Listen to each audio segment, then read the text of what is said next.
Welcome friends, आप सभी का फिर से एक बार स्वागत है हमारे चैनल पे। और आज हम बात करने वाले हैं इस हफ्ते थिएटर्स में रिलीज हुई Tovino Thomas starrer Malayalam film यानी कि नरीवेटा के बारे में। इस फिल्म को इस हफ्ते देखा जाए तो थिएटर्स में मलयालम के साथ साथ हिंदी भाषा में भी जो है रिलीज करवाया गया है। पर फिल्म का हिंदी रिलीज कुछ इस कदर है कि आप जस्ट सुन ही लीजिए कि पूरे गुजरात भर में शायद इस फिल्म के पास एक ही शो है, पूरे मुंबई में एक ही शो है, पूरे पुणे में एक ही शो है इस फिल्म के पास, और दिल्ली में तो शो ही नहीं है हिंदी वर्जन का कोई। तो इस तरीके का रिलीज जो है इस फिल्म को मिला है। हालांकि यहां पर रिलीज देखा जाए तो पीवीआर और आइनॉक्स में शोज भी मिले हुए हैं, पर रिलीज कुछ इस कदर है कि आप चाह के भी जो है शायद आप में से मैक्सिमम लोग थिएटर जाके नहीं देख सकते हो। हालांकि जो डिस्ट्रीब्यूटर है इस फिल्म का जो हिंदी में रिलीज करवा रहा है, उसने रिसेंटली जितनी भी फिल्में रिलीज करवाई हैं इसी तरीके की चिल्लर रिलीजें ही मिली हैं। तो रिलीज जो है कोई बड़ा नहीं मिला है, बट हाँ डेफिनेटली हिंदी में फिल्म रिलीज हुई है। और फिल्म को देखने के बाद अगर मैं बात करूं फिल्म के बारे में तो कहना चाहूंगा कि फिल्म नरीवेटा शुरुआत तो देखिए बहुत ही सिंपल तरीके से लेती है। शुरुआत कह सकते हैं, फर्स्ट हाफ कह सकते हैं, फिल्म का बहुत ही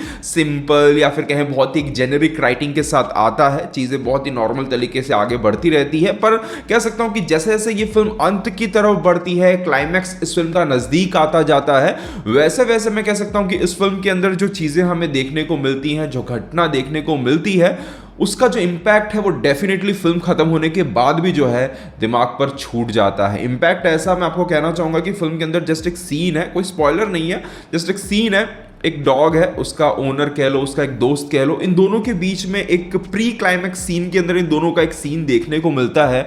अब यकीन नहीं मानोगे, मैं वो देख रहा था और देखते समय तो जो मतलब असर पड़ा फिल्म देखने के बाद भी कई घंटों तक वो पर्टिकुलर सीन, वो कुछ सेकंड्स जो हैं मेरे आंखों के सामने घूम रहे थे। तो इस कदर का एक इम्पैक्ट जो है ये फिल्म अंत होते होते छोड़ने में कामयाब रहती है। फिल्म की अगर बात करें तो फिल्म की कहानी जो है 2003 में केरला के मुथंगा में हुए एक सच्ची घटना पर आधारित है, जहां पर काफी जगहों से, अलग अलग जगहों से जो है आदिवासी लोग जमा हुए थे और उन्होंने जो है प्रोटेस्ट रखा था सरकार के खिलाफ कि सरकार ने जो वादा किया था हमें जमीन देने का वो पूरा नहीं किया है। तो उसकी मांग में जो है उन्होंने प्रोटेस्ट रखा था और उसके बाद क्या कुछ घटता है वहां पर, वो सही में काफी भयानक था। हालांकि फिल्म देखने के बाद मैंने कोशिश जरूर की इस घटना के बारे में पढ़ने की, डिटेल में थोड़ी सी जानने की, क्योंकि फिल्म के अंदर जिन लोगों को गुनहगार दिखाया गया है वो कोई छोटे मोटे लोग नहीं है। तो उसलिए मैं सोचा कि चलो थोड़ा डेप्थ में जाकर थोड़ा पढ़ने की मैं कोशिश करता हूं, पर ऐसा कुछ बहुत डेप्थ में मुझे हिंदी या फिर इंग्लिश भाषा में जो है मिला नहीं। कुछ वीडियोस वगैरह डेफिनेटली यूट्यूब पर है, पर वो मलयालम में थे तो ज्यादा कुछ समझ आया भी नहीं, और जितना कुछ पढ़ने को मिला वो बहुत ही सरफेस लेवल का था, इतना बहुत डिटेल में जो है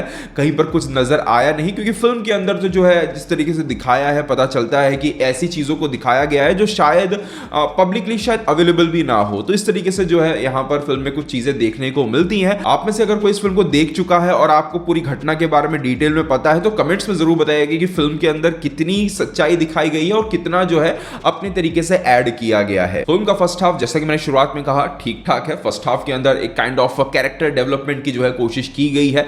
टोविनो थॉमस के लिए कैरेक्टर को एक आर्क देने की कोशिश की गई है, उसके एक पर्टिकुलर एक जर्नी हमें दिखाने की कोशिश की गई है। हालांकि फर्स्ट हाफ के अंदर जो चीजें देखने को मिलती हैं, जो एक लव एंगल देखने को मिलता है, वो सभी चीजें बहुत ही सिंपल सी थी। ऐसा कुछ नया प्रेजेंटेशन या राइटिंग के अंदर कुछ फ्रेशनेस जो है वहां पर हमें नजर नहीं आती है। बट हाँ, सेकंड हाफ में जाने के बाद फिल्म कहीं ना कहीं पकड़ बना लेती है। वहां पर भी क्या चल रहा है क्या नहीं चल रहा है, ये सभी चीजें काफी हद तक, एक पॉइंट तक तो जो है काफी प्रेडिक्टेबल थी। कहानी किस दिशा में जा सकती थी, मुझे घटना के बारे में पहले कुछ पता नहीं था, फिर भी जो है फिल्म देखते समय समझ आ जाता है कि फिल्म किस दिशा में जा रही है, किस कैरेक्टर के साथ क्या होने वाला है, कौन सा कैरेक्टर क्या करने वाला है। ये सभी चीजों का जो है एक अंदाजा शुरुआत से ही मिलना स्टार्ट हो जाता है। पर अच्छी बात यह है कि यहां पर जो परफॉर्मेंसेस देखने को मिलती हैं, स्पेशली टोविनो थॉमस के द्वारा, टोविनो थॉमस का कैरेक्टर यहां पर सिचुएशन के अंदर जिस तरीके से यहां पर एक्ट कर रहा है, जिस तरीके से डील कर रहा है, वो सभी चीजें कहीं ना कहीं फिल्म के अंदर एक डिसेंट होल्ड बनाने में जो है कामयाब रहती हैं। सेकंड हाफ के अंदर एक बहुत ही अच्छा सीन है, ये कोई स्पॉइलर नहीं है, अगेन फिल्म के अंदर स्पॉइलर जैसा कुछ नहीं है। स्पॉइलर जो भी है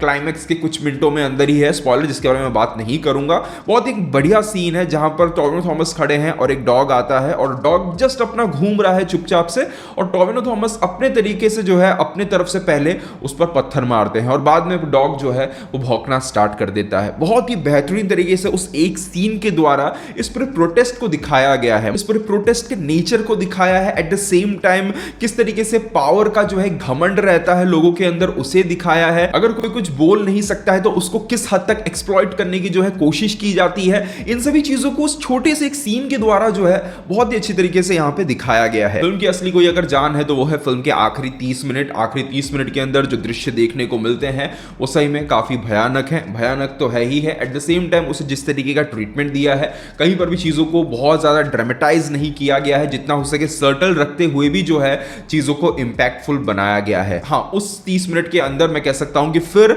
एक सिचुएशन ऐसा आ जाता है जहां पर एक सवाल खड़ा होता है कि यहां से जो है टोविनो थॉमस का कैरेक्टर क्या करेगा, उसके साथ क्या होगा। ये सभी चीजें जो है थोड़ी बहुत दिमाग में घूमने लगती हैं और उसके बाद फिल्म जिस तरीके से एंड होती है वो एक ऐसी फील दे जाएगी जिसको मतलब मैं कह सकता हूं कि डिस्क्राइब करना मेरे लिए पर्सनली थोड़ा सा डिफिकल्ट है। तो ओवरऑल अगर कहा जाए तो फिल्म नरीवेटा डेफिनेटली कोई बहुत परफेक्ट फिल्म नहीं है। फिल्म के अंदर काफी फ्लॉज नजर आते हैं राइटिंग लेवल पर। फर्स्ट हाफ काफी बेटर हो सकता था, सेकंड हाफ में सूरज वेंजरमोडू और टोविनो थॉमस के बीच का जो रिलेशन है, जो बॉन्डिंग है, उसे और थोड़ा सा मतलब इमोशनली स्ट्रांग बनाया जा सकता था।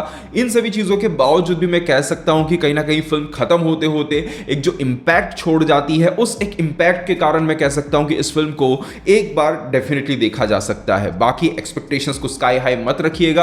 आखिरी के 30 मिनट बहुत ही बेहतरीन है, पर उससे पहले की चीजें आपको हो सकता है बहुत ही एवरेज नजर आए। तो ये था मेरा ओवरऑल ओपिनियन इस फिल्म को लेकर। अगर आपने फिल्म देख ली है तो आपको फिल्म पर्सनली कैसी लगी है कमेंट सेक्शन में जरूर बताइएगा। मिलते हैं हमारे अगले वीडियो में, तब तक के लिए बाय बाय, टेक केयर।